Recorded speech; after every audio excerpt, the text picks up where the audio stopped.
मुतालबा यहाँ पे मेरे पैसों का नहीं है, मुतालबा यहाँ पे मेरी ज़ात को, मेरे दिल को, मेरी रूह को जो झंझोला गया, मैं उसके लिए लड़ी हूँ। मैंने इसको माली और जिनसी दोनों तरफ से सपोर्ट किया है। मुझसे सवाल करे, किसी ने जाके बाबर आजम से पूछा कि बाबर तुम्हारे बारे में ये बात की जा रही, तुम कुछ आके बताओ तो सही। कहना चाहिए कि भाई मेरे बारे में सही कहा जा रहा है, ये गलत कहा जा रहा है, वो इस चीज़ को जस्टिफाई तो करे। आपका असल नाम जो है वो हामिजा नहीं बल्कि हमारा है, और यूट्यूब पे ये थंबनेल भी चल रहे हैं हमारा लोड वाली थी। अच्छा, आप ये अपनी गलती तस्लीम करते हैं कि आप उस वक्त बीवी तो नहीं थी, लेकिन बीवी के तमाम हकूक आप उसको दे रही थी? CDRs निकलवाते हैं, कहाँ से हैं, किन किन से ये कांटेक्ट में हैं, और जो रिमेनिंग पर्सन है उस्मान कादर नवीद, उनको बुलाते हैं। देखिए इसमें 3-4 हैं, अब इस्तिकाते हमलों का भी आ रहा है। APNN की वीडियोस देखने के लिए हमारा चैनल सब्सक्राइब कीजिए और बेल के आइकन पर क्लिक कीजिए ताकि आप हमारी तमाम आने वाली वीडियोस से बाखबर रह सकें। अस्सलाम वालेकुम, APNN न्यूज़ के साथ मैं हूं ज़िशान अली चिश्ती। नाज़रीन, मेरे साथ आज मौजूद हैं हामिजा मुख्तार, जिन्होंने बाबर आजम पर बड़े संगीन इल्ज़ामात लगाए थे और मुख्तलिफ़ तरह की बातें हुई थी। लेकिन उन पर आज से 2 दिन कबल एक हमला होता है। जब वो जा रही होती है कान्हा, वहाँ पर आके 2 मोटरसाइकिल सवार उन पर फायरिंग कर देते हैं और उस फायरिंग के बाद ये 15 पर कॉल करती है। लेकिन कुछ ही अरसे बाद इनकी उस दरख्वास्त को, जो FIR की इन्होंने नामालूम अफराद पर दरख्वास्त दी थी, उसको खारिज कर दिया जाता है। तो सबसे पहले अपने तमाम इख्तलाफ हम बालाए ताक रखते हैं, और ये वाक़या अगर तो इनके साथ ये वाक़या हुआ था तो फिर मुझे लगता है कि इस पर FIR लाजमी होनी चाहिए थी और इसकी तफ्तीश होनी चाहिए थी कि असल मसला या कसूर किसका था। तो इनसे पूछते हैं सबसे पहले कि वो मामला क्या था। हामिजा, क्या मामला हुआ था? कुछ नहीं सर, मैं काने गई थी 2 दिन पहले, जैसे मैंने बताया है, कुछ अपने काम थे साथी। वहाँ से मैं वापस आ रही हूँ तो 2 मोटर सवार लड़के मेरी गाड़ी के साथ एकदम चिपक के उन्होंने फायरिंग मतलब करने लगे हैं। मैं डर के स्पीड तेज़ कर दी और उन लड़कों ने फायरिंग कर दी मेरी गाड़ी पे। उसी वक्त मैं तो बेहोश हो गई हूँ। मेरे 15 की कॉल चलाई, वहाँ पे जो लोग मौजूद थे, और पुलिस तकरीबन कोई 20 से 25 मिनट बाद आई। जी, गाड़ी मैं चला रही थी और मेरे ही डोर के ऊपर गोलियां मतलब चली हैं। अब निशाना चूक गया, वो उनको पता है कि क्यों चूका है। अच्छा, कौन कौन आप लोग? मैं और मेरे साथ मेरे मुलाजिम थे, एक बच्चा था, वो हम दोनों जा रहे थे। वो मेरे साथ बैठा हुआ था, मैं ड्राइव कर रही थी। और जब मैं बेहोश हो गई हूँ, वहाँ पे 15 की कॉल की, अहले इलाके ने, लोग इकट्ठे हो गए हैं, रेस्क्यू आ गई है। पुलिस ने आने में कोताही की है कम से कम 20 से 25 मिनट की। वो भी लोगों ने काफ़ी इसरार किया, तब पुलिस आई। पुलिस ने आके जब सारी कार्रवाई की है तो वो मुझे काने ले गए। अच्छा, उस दौरान रेस्क्यू वाले आ चुके थे? रेस्क्यू वाले आ चुके थे, क्योंकि मुझे थोड़ी सी इंजरी हाथ पे भी हो गई थी, जैसे आपने 2-3 दिन पहले देखा है, और टांग पे थी, और कुछ मैं बेहोश हो गई थी। इस वजूहात की वजह से फिर रेस्क्यू भी आ गई थी, तो मुझे काने लेकर गए हैं। तो वहाँ पे SHO साहब ने पहले तो हमें ये कहा कि आप किसी लड़के के नाम पे FIR दें। मैंने उन्हें कहा कि मैं FIR किसी लड़के के नाम की क्यों दूँ, मतलब मेरे ऊपर ये काम, मतलब मेरे ऊपर हमला हुआ तो मैं अपने नाम की करती हूँ। उन्होंने मुझे कहा कि आप इस तरह करें कि आप गाड़ी यहाँ से लेके चली जाएं, कोई बात नहीं। हमने कहा कि नहीं, हम गाड़ी नहीं लेके जाएंगे। गाड़ी कौन सी थी? GLI थी। अच्छा। ठीक है, उन्होंने कहा गाड़ी आप यहाँ से ले जाए। मैंने कहा मैं गाड़ी नहीं लेके जाऊँगी, क्योंकि इसको आप बाकायदा फॉरेंसिक करें, आप पता करें कि किसने ये सब किया है।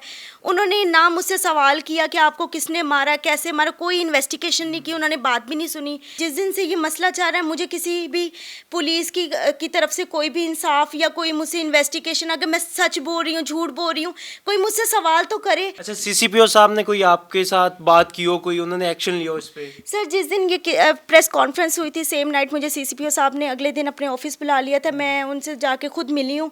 वो खुद मुझे उन्होंने बात की। उन्होंने तो मुझे, जब मेरे सारे एविडेंस देखे, सब कुछ देखा, उन्होंने तो मुझे यकीन दहानी ये दिलाई थी कि बेटा आपको इंसाफ मिलेगा।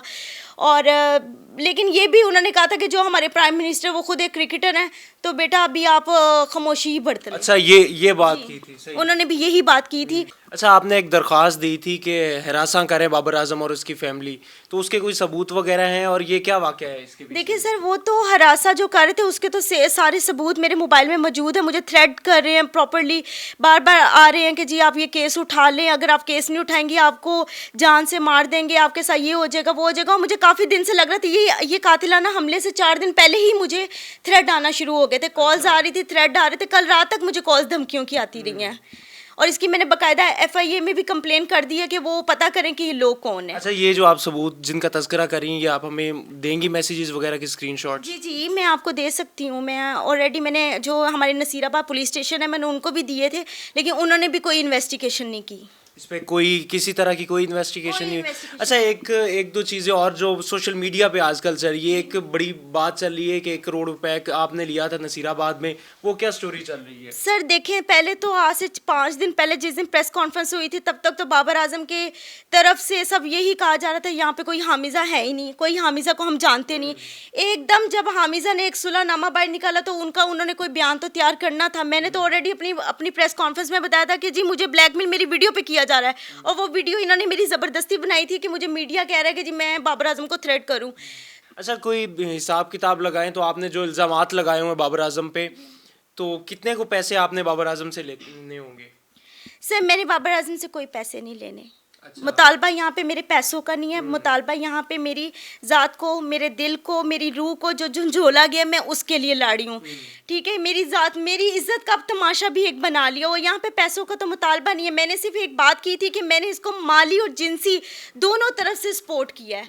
जिस हद तक इस बंदे ने मेरा फ़ायदा उठाना था, इसने हर दोनों साइडों से, एक औरत से जो बंदा फ़ायदा ले सकता है, इसने अपना भरपूर किस्म की मेरे से कोशिश करके भी देखी है, और इसने मेरे ऊपर किया भी है।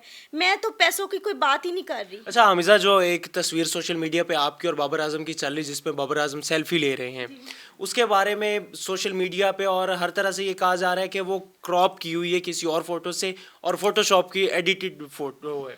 देखिए, फोटोशॉप करनी होती तो फिर मैं एक पिक्चर थोड़ी करती, फिर तो मैं हज़ारों कर सकती। देखिए जी, 10 साल की मैं बात कर रही, तो मैं एक पिक्चर को क्यों मैंने बनाना था? मैं चाहती तो फिर मैं 1000 बना के लोगों के आगे रख सकती थी। लोग एक तस्वीर पे तनकीद कर रहे तो वो फिर 100 पे भी कर सकते थे। अच्छा, प्लेयर कौन कौन से शामिल थे इसमें ज़रा? इमामुल हक और उसके अलावा उस्मान कादिर जो लेग स्पिनर अब खेल रहे हैं हमारी टीम में, 2 का आपने नाम लिया था, या इमरान नज़ीर का तस्करा किया था कि उसने होटल से हमें बचाया था इस्लामाबाद पुलिस से, और कौन कौन से प्लेयर थे? इमरान नज़ीर भाई का तो मैं इसलिए कह रही हूँ क्योंकि उनको मेरी स्टोरी का पता, ये नहीं पता, मुझे नहीं पता, लेकिन एक इंसिडेंट हुआ था जिसमें इमरान नज़ीर ने हमें बचाया था। जैसे मैं एज़ यूजुअल शुरू से बता रही हूँ, सबसे ज़्यादा जो इन्वॉल्वमेंट थी वो उस्मान कादिर की थी। मेरे जितने अनलीगली एक्टिविटीज़ इन्होंने जो भी की हैं, उसमें उस्मान कादिर हमेशा हुआ है। मैं यहाँ पे खाली बाबर आजम की बात नहीं कर रही, मैं बाकी सबकी भी बात कर रही हूँ क्योंकि रियलिटी है। इमामुल हक था, वो हमेशा हमारे साथ डाइनिंग वगैरह करता था। जब रूम होता था, रूम शेयरिंग अक्सर इमाम कर रहा होता था, तो उसको मालूम था सब कुछ। और इसके अलावा मुझे 1 से 2 दफ़ा से बिलावल भाई ने, बिलावल भट्टी जो हैं, वो भी मैं तो इतने बड़े लोगों को पाकिस्तानी हाँ ऑलराउंडर, मैं इतने बड़े लोगों को नहीं जानती, बाबर आजम के थ्रू ही जानती हूँ। तो बाबर आजम ने जब उनसे बात की थी कि ये मतलब मेरी मंगेतर है, मेरी बीवी होने वाली है, तो फिर मुझे जब उनको पता चला कि मैं बाबर के ख़िलाफ़ इस तरह करने लगी, तो उन्होंने मुझे सिर्फ समझाया था कि आपने 10 साल बर्बाद किए हैं, काफ़ी सालों से हम खुद आपको देख रहे हैं, तो आप अल्लाह की छोड़ दो, आगे देखो। लेकिन सर इस तरह थोड़ी होता है, ये तो दिन ब दिन ज्यादती मेरे से कर रहा। जो ये मोहल्ले में जा रहे हैं, जिन मोहल्लों में जाके ये जो स्कूल दिखा रहे हैं, ये पहले नंबर पे स्कूल ही मेरा नहीं है। और अगर मेरा स्कूल है भी तो मैं 10 साल पहले स्कूल में पढ़ती थी। 10 साल बाद टीचर्स चेंज हो जाते हैं, बच्चे चेंज होते हैं, उन्हें क्या पता कौन बाबर कौन हामिज़ा। अच्छा, एक और बात की जा रही है कि आपका असल नाम जो है वो हामिज़ा नहीं बल्कि अमारा है, और यूट्यूब पे ये थंबनेल भी चल रहे हैं, अमारा लोड वाली थी। सर मेरा नाम जो शुरू से है वो तो हामिज़ है। अब ये एक नया नाम खुद तैयार कर दें, वो तो सबा भी मुझे कह रहे हैं। लोगों को ये ज़रूर पता है बाबर आजम कौन है, लेकिन बाबर आजम को लोग 6 घंटे की ग्राउंड में देखते हैं। बाकी की ज़िंदगी ना तो पीसीबी को पता होती है वो क्या कर रहा है, ना बाबर आजम के घर वालों को पता होता है कि वो क्या कर रहा है। मेरे यहाँ पे आके बैठी, मेरे घर वालों को क्या पता कि हमारी बेटी क्या है, किधर को गई, जाके किधर बैठी हुई है। तो लोग किस तरह कह सकते हैं कि बाबर आजम बिल्कुल ठीक है? अगर मैं बाबर पे इल्ज़ाम तराशी कर रही हूँ तो मैं ज़बानी कलामी नहीं कर रही, मैं हर चीज़ का सबूत आगे रख रही हूँ। कि आपने मुझे कहा जी कैसे रब्ता था, मैंने कॉल डाटा रख दिया। उन्होंने कहा जी आपकी कब सुलह हुई थी, आप झूठ बोल रही है, मैंने पुलिस की रिपोर्ट रख दी। उन्होंने कहा जी सुलहनामा दिखाया, मैंने सुलहनामा रख दिया। उन्होंने कहा जी मैसेजेस दिखाए, मैंने मैसेजेस रख दिए। अब उन्होंने कहा जी लेटेस्ट कैप्टन बनने के टाइम की आप हमें कोई एविडेंस दें। मैंने बाबर आजम के प्रोफेशनल नंबर से, ऑफिशियल नंबर जो पीसीबी में रजिस्टर्ड है, उसकी कॉल रख दी है कि ये बाबर आजम का नंबर है। अच्छा, एक तो ये बात इसमें हो गई कि उसने ठीक है जी कॉल आपको की। अच्छा, आप एक बात कर रही हैं कि किरदार कशी मेरी की जा रही है, इस बात से मैं थोड़ा सा आपसे इख्तलाफ इस वजह से करूँगा कि जिस तरह की आपने मीडिया पे बातें दे दी हैं, यहाँ पे तो छोटी सी बात पे मीडिया ट्रायल शुरू हो जाते हैं, और आपने अपनी पूरी ज़िंदगी बता दी है, तो उस पर अब किरदार कशी का आप ये सितम तो नहीं आप लोगों से कह सकते कि आपने ये सितम किया है कि मुझ पर किरदार कशी करने की सर कोई वजह भी होनी चाहिए। सब मुझसे सवाल करे, किसी ने जाके बाबर आजम से पूछा कि बाबर तुम्हारे बारे में ये बात की जा रही, तुम कुछ आके बताओ तो सही।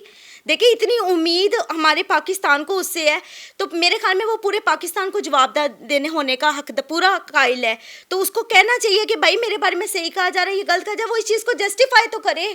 अभी तक जस्टिफाई नहीं कर रहा, तो मैं बोलती जा रही हूँ, तो इट्स मी मैं ठीक हूँ ना। मेरे पे कोई इल्ज़ाम लगाया, आप देखे जैसे मेरे पे किरदार कशी की है, मैंने आज शोर मचा दिया जी मेरे पे किरदार कशी क्यों की जाई है। तो ऑब्वियसली बाबर आजम एक इतना बड़ा लेजेंड है हमारे पाकिस्तान का, तो मेरे ख्याल में वो कोई पाकिस्तान में खेल रहा है, कोई मुल्क को फतह नहीं उसने किया कि वो किसी को जवाब नहीं दे सकता। जवाब देने का वो पूरा हकदार है।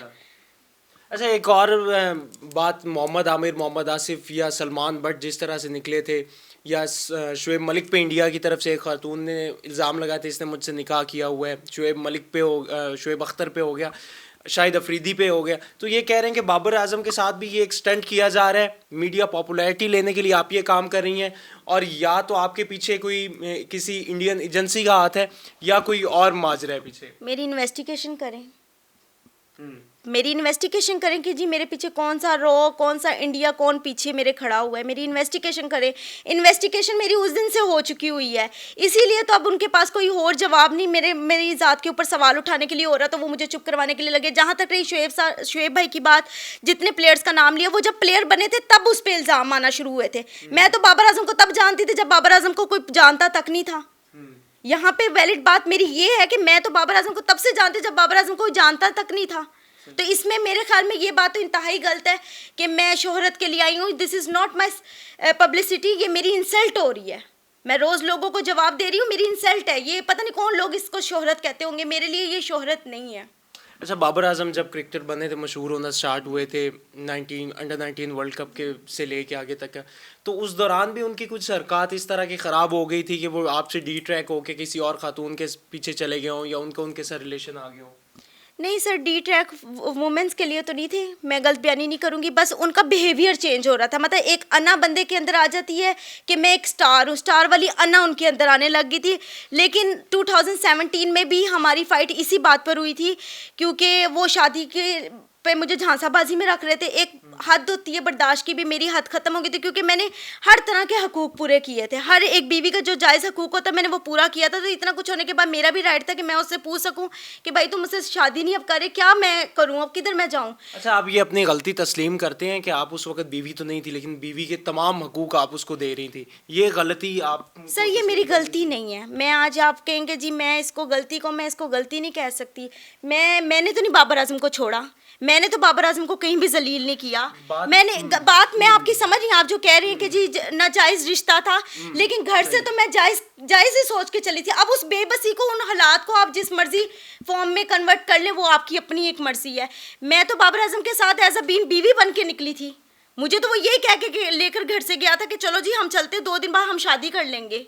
अच्छा, वो 2 दिन मेरे तकरीबन ज़िंदगी के कोई 2017 तक मैं इसी तरह जलील होती गई। तो फिर तो मैंने आवाज़ उठानी थी, तब मैंने आवाज़ उठाई। इन्होंने मेरी आवाज़ बंद करने के लिए, मुझे ब्लैकमेल करने के लिए मेरी वीडियो बना दी, और आज मैंने आवाज़ उठाई तो इन्होंने मुझे गोलियां मरवाना शुरू कर दी। जी, मेरे साथ इस वक्त हमज़ा मुख्तार के वकील तौकीर साहब मौजूद हैं, तो इनसे पूछते हैं कि सर ये क्या मामला था कान्हा वाला, पुलिस ने कितना ताउन किया आपके साथ? जी, कान्हा वाला में एक दिन पहले इनको थ्रेट्स आई हैं बहुत क्लियरली, जो मीडिया पे भी लाई गई थी। उसके बाद वेरी नेक्स्ट डे ये कोई फैमिली मैटर्स के लिए कान्हा से आकर लियानी गई हुई थी। वापसी भी कुछ 7:30 बजे के करीब कान्हा के पास इनकी गाड़ी पे 2 नामालूम बंदों ने फायरिंग की है। 4 गोलियां चली हैं, 3 इनकी गाड़ी को हिट की हैं, पिछले डोर को। बुलेट्स मौके से बरामद हुए हैं। बुलेट्स गाड़ी उन्होंने फ्रांसे के लिए अपने पास रख ली है। उन्होंने कहा जी सुबह आप आएंगे तो इंशाल्लाह सुबह तक आपकी FIR हो जाएगी। सुबह अगले वेरी नेक्स्ट डे जब आईओ से कांटेक्ट किया गया है, आईओ ने कहा कि जी मैंने लिख के सब कुछ SHO को दे दिया है। तफ्तीशी ने कहा जी अब FIR जो है वो SHO की परमिशन से होनी है। अच्छा, अगर फ़र्ज़ कर लेते हैं कि बाबर आजम साहब को इस पर सज़ा हो जाती तो क्या सज़ा होगी उनको? देखिए, इसमें 3-4 अब इस्तिकाते हमलों का भी आ रहा है, दूसरा जो आ रहा है ये मीडिया पे चाह रही है जना बिल रज़ा, लेकिन ये तो कोर्ट देखेगी कि जना बिल रज़ा उस टाइम इनकी सिचुएशन क्या थी। अगर जना बिल रज़ा प्रूफ हो जाता है तो फिर इनको भी साथ सज़ा मिलेगी? जी, अगर प्रूव होता है तो फिर तो जारी बात है, लेकिन ये सारी बात अभी इन्वेस्टिगेट होनी है। इसके बाद इनका मेडिकल आना है, सारी चीज़ें देखने के बाद अगला स्टेप आफ्टर FIR फिर इन्वेस्टिगेशन होगी, मेडिकल आएगा, फ्रांसिक इन चीज़ों की होगी, फिर मामला आगे FIR के बाद ही सही मामला खुलेंगे।